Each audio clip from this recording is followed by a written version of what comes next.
You're scared. I can see it. A nation of spies and counter-terrorists who will stop at nothing. You have something they want. And now they are coming. They are coming. 3 weeks ago, the people of Ukraine sent to the world a desperate call for help. In the coming weeks, the United States will legally acquire Ukraine's territory for a funding donation of $2 billion. If you're gonna pull the trigger, make sure you're aiming the gun at the right people. Brando. Hi. Thank you so much for taking the time. My pleasure. Thank you. It's not like we're doing anything, right? We're all quarantined. Exactly. Well, I still appreciate it. You know, even a lot of people who take the time to watch a movie, I give none of it for granted. So it means a lot. Thank you. Oh, my pleasure, Brando. My pleasure. Well, you've got to be excited because your film is premiering on Hulu, and that's no small feat. Yeah. Well, here's the thing. Actually, they let me know that we're shifting everything mainly on Amazon Prime, even though Hulu is going to be coming down the road.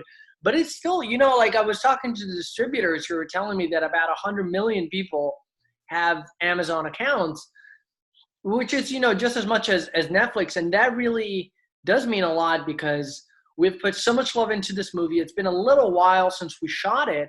And I always talked about the fact of challenging the material. And if the movie deserves to be better, it needs to be better.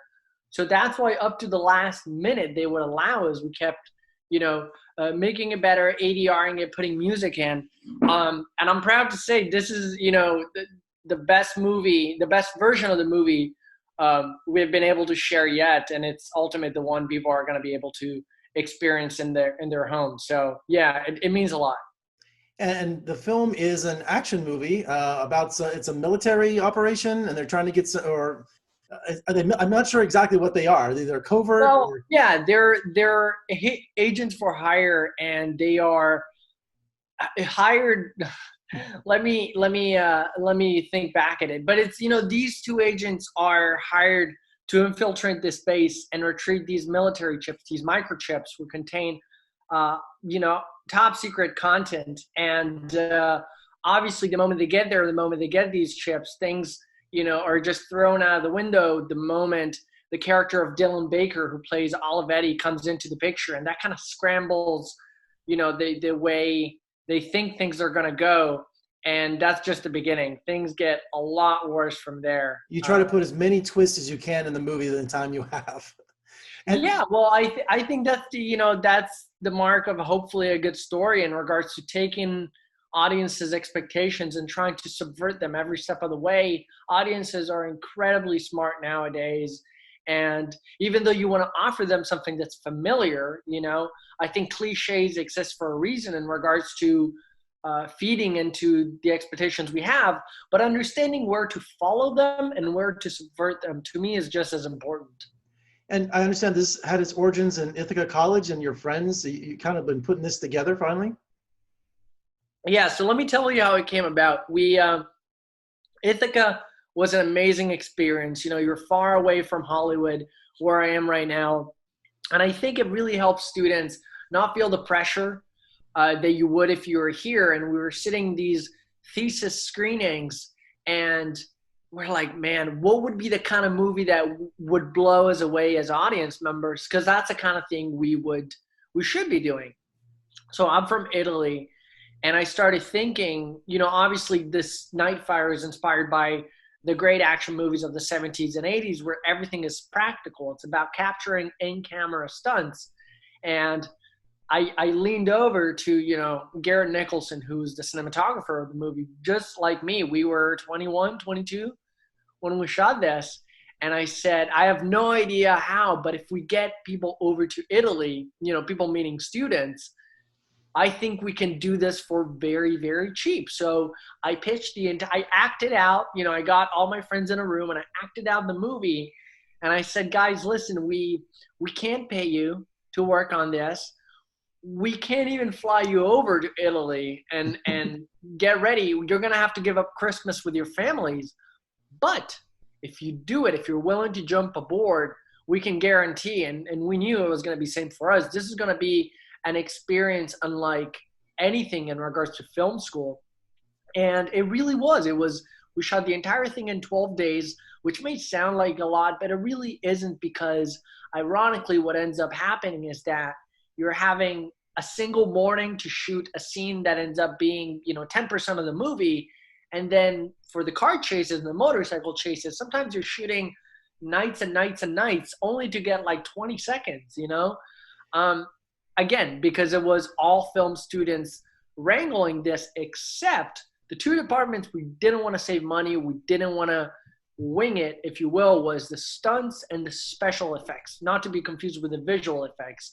And we knew we needed professionals to carry on this level of spectacle in regards to it's calculated danger, someone flying off a moving truck and explosions. I knew you were serious, because in the first 5 minutes of the film, you have the fire stunt, which is one of the most dangerous things, lighting a guy on fire. And I thought, whoa, because that takes so much planning and so much safety involved. I thought, these guys are serious. Yeah, absolutely. We had an amazing stunt coordinator. And again, we always talk about the fact that we really think of it as from the point of view of the audience members. Action movies in general, not just this one, but any action movies, these are not easy films to make. And I feel like a lot of the times it's easier to just be like, oh, let's cut the fire stunt. Let's go with let's go with CGI. Let's just not do it. And I was very keen as much as possible to capturing everything in camera, because I knew that even though, your average audience member maybe doesn't understand like you do what it takes to prepare things like these emotionally, I think it lands on a completely different note than if you were to fake it. And you had that one scene where the car exploded. And what did it go up, like 15 feet up in the air? That was pretty cool. I giggle as much today looking at that shot as I did on the night. We had, as I said, an amazing special effects team. The way it worked is that we had to send this used car over to Rome, and these guys work on it for months. They obviously strip out all of the plastic in there because you don't want the car to burn and be a hazard to the environment, to the birds, to anyone. And they drill a hole and put like a little cannon in there so that when they hit the button, the cannon goes and it pushes a car way up. And you're right, it must have been, like nearly 20 feet. All of it is none of it was luck. All of it was talked about. And I said, car explosions are great when all you see are debris and glass, but how high can we get it? And these Roman special effects guys who had been working, since The Godfather, the father of the special effects supervisor, worked on The Godfather, and he said, no problem, we'll get it high. And it went all the way up. It was amazing. And you mentioned car chases and motorcycle chases, and you have that truck that looks like it's right out of Raiders of the Lost Ark. The logistics of doing car chases, especially in Europe and in Italy, what was the red tape? What did you have to go through to get all that arranged, and what problems arose from that? Yeah, great question. So here's the thing. I think what's interesting about the movie and the reason people don't believe that it was done at a budget is because I knew that this is a student film. And I was like, we are going to be doing ourselves a favor if we list all the resources we already have at our disposal and we write a story around that. It still needs to be emotional and organic and feel emotionally rewarding, but we can't write something that we're going to have to go buy or rent and all those things for everything, because it's going to be nuts.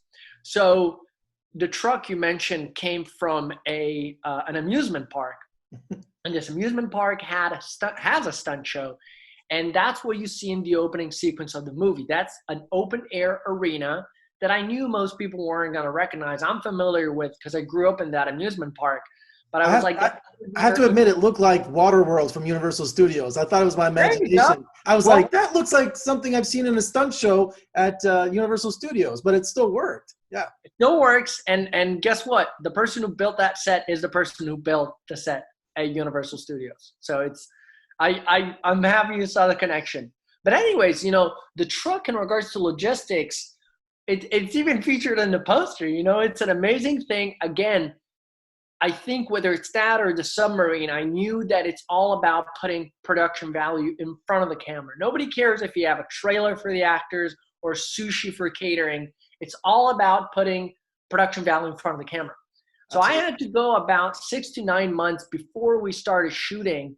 I went to the city hall, and it was just me with a table of 12 people, and there was the fire marshal, the chief of police, the captain of transportation, and I had to kind of bargain, if you will, what we wanted and what they were willing to get us, and we had to meet in the middle a lot of times, and it's not easy when you look super young and you don't have a lot of credit. But they were, this is the thing. Verona is my hometown where we shot the movie.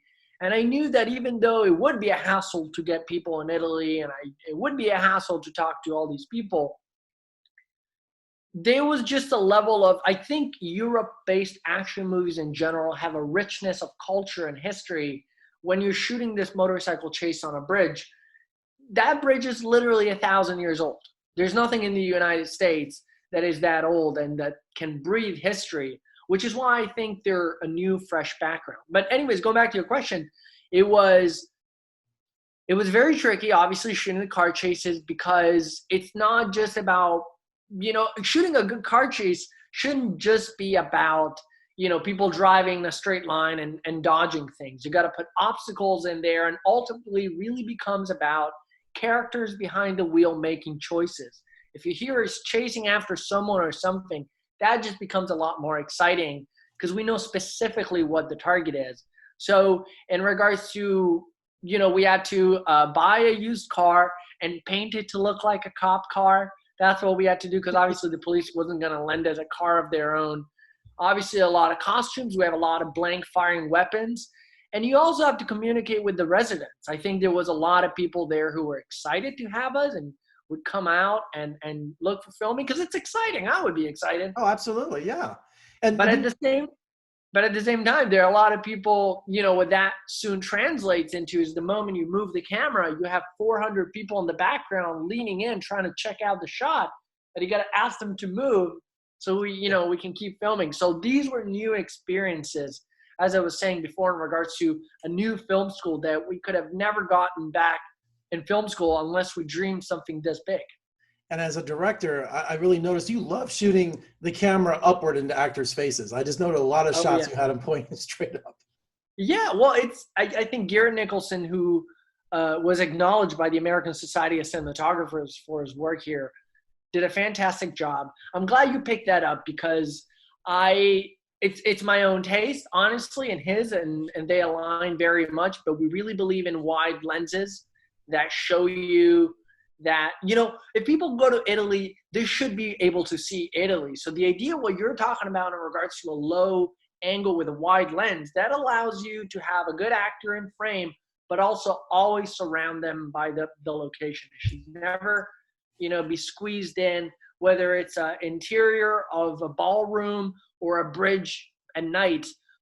Show location all times, because I think it gives texture at all and create context to everything that's going on screen. It reminds people that nothing's being cheated. And you need a name in your film, something that's got a history. And Dylan Baker, what a great career. And his career's on fire now with Hunters on Amazon and doing all these other projects. So, he's front and center. And like you said, you had to get everyone over to Italy, to Verona. So I guess a lot of the budget was, taking care of your star.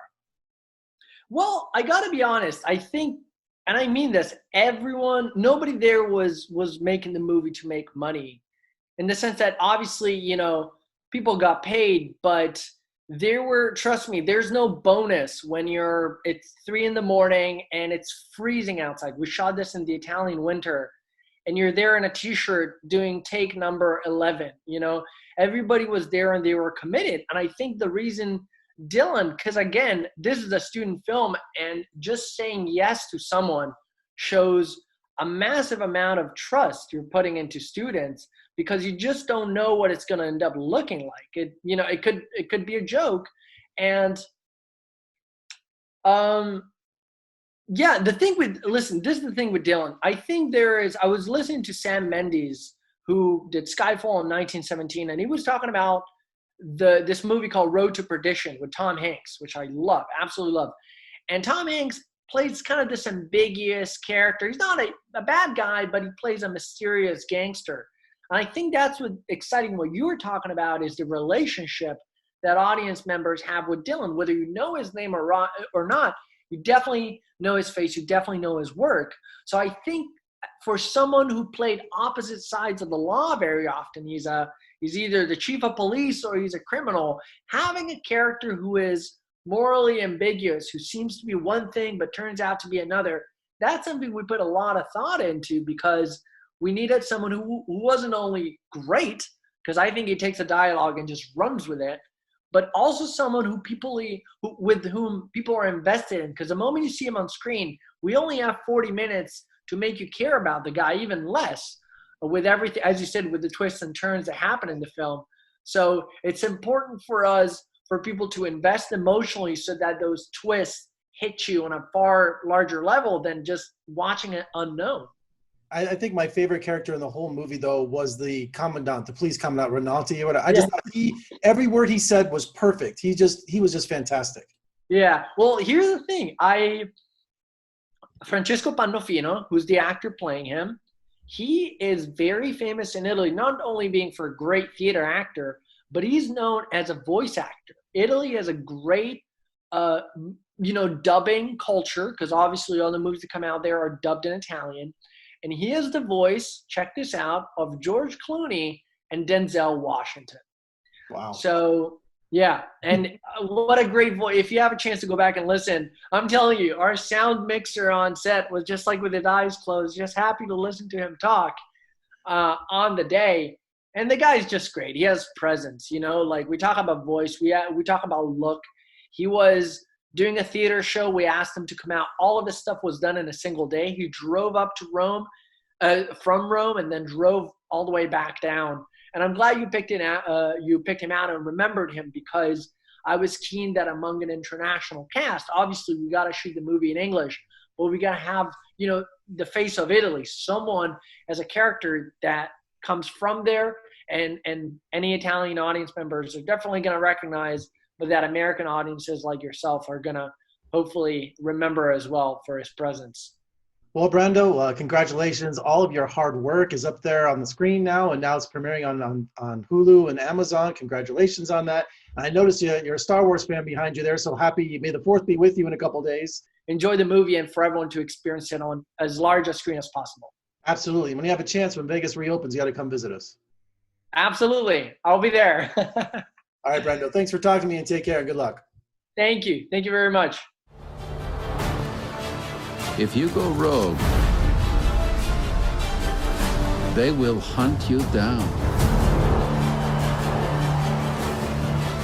They will find you, And they will kill you.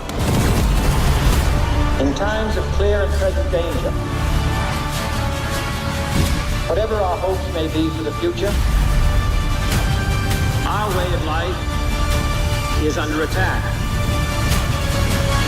There is very grave danger in ensuring the survival of our nation. So much for a quiet exit.